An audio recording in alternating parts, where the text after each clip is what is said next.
All right, so we're diving into Milan today, and not just like a quick dip. We're talking full immersion, soaking up the vibes. You guys gave us 5 incredible spots to start with, and we're going to map out an experience you won't forget. Sounds like a plan. Let's hear those 5 spots again, just to refresh our memories. All right, so we've got the Duomo, obviously, the Galleria Vittorio Emanuele II. Okay, the Galleria, nice. Classic Milan. Then we're thinking Da Vinci's Last Supper, always a must.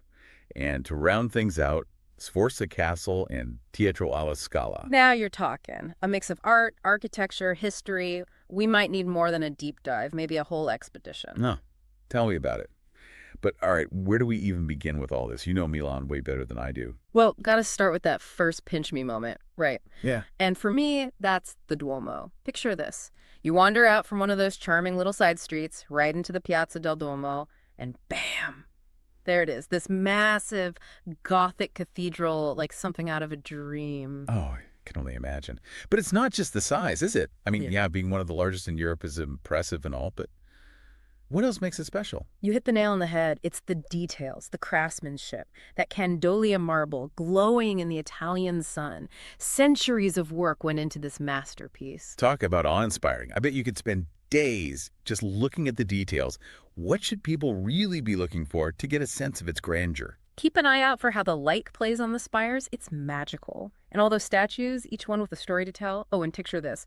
You can actually climb to the roof. Seriously, no way. Oh, yeah. Standing up there, surrounded by those spires, with Milan spread out below you, you really get a feel for the Duomo's place in the city, how it's been a landmark for centuries. Breathtaking. Wow, that just got bumped way up my list. Right. Okay, so from the spiritual to something a bit more, well, earthly. We're talking about the Galleria Vittorio Emanuele II next. Now, I'm going to be honest, shopping gallery doesn't usually scream must-see to me. So tell me, what's so special about this place? Think of it like this. It's Milan's elegant living room, right? This gorgeous glazed arcade, all iron and glass, built to impress. You've got that soaring glass ceiling, those intricate mosaics on the floor. The way the light pours in is incredible. It's a spectacle in itself. Okay, now you're making me want to book a flight just to see the light. Right. And like the Duomo, it's more than just looks. This place was designed as a meeting spot, a place to see and be seen. You could say it was and still is a little slice of Milanese life. So I could grab a coffee, do some window shopping, and soak up the atmosphere.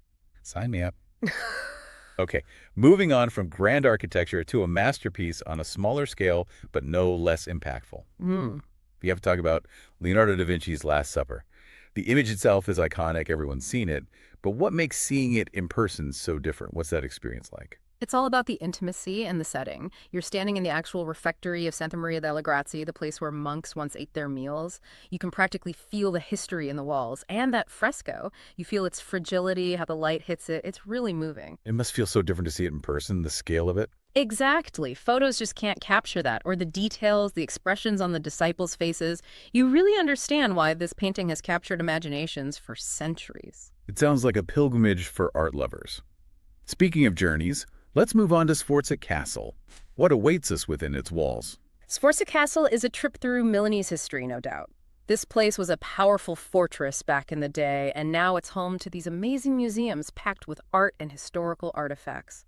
Michelangelo's last sculpture is housed here, plus paintings by Canaletto and Tiepolo, even musical instruments from the Renaissance. Wow, a true treasure trove. I bet you can practically feel the history in those halls. Absolutely. Walking those halls, you can practically hear the echoes of dukes and duchesses, artists, soldiers. It's incredible. What a history lesson. Okay, last but not least, we arrive at Teatro alla Scala, a true icon of music and performance. Even for someone who's not an opera buff, why is this a must-visit? Well, La Scala is legendary. Think about it. You'll be standing on the same stage where Verdi and Puccini's masterpieces premiered. Talk about chills. But it's more than just history. The acoustics are world-renowned, some say the best ever. So even if opera isn't your thing, the experience itself is worth it. Absolutely. Even if you can't catch a performance, taking a tour lets you soak it all in. The velvet seats, the glittering chandeliers, you can practically feel the ghosts of applause past. It's amazing how each of these places, they're not just visually stunning, but so deeply connected to the heart and soul of Milan. You get it. But here's the thing, the real magic. It happens when you start exploring those streets between the landmarks.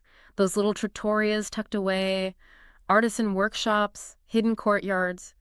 That's when you truly discover the spirit of Milan. Food, art, history, architecture. Sounds like Milan has it all. It really does. And with our little deep dive as your starting point, you're all set for an unforgettable adventure. I don't know about you all, but I am ready to book that flight.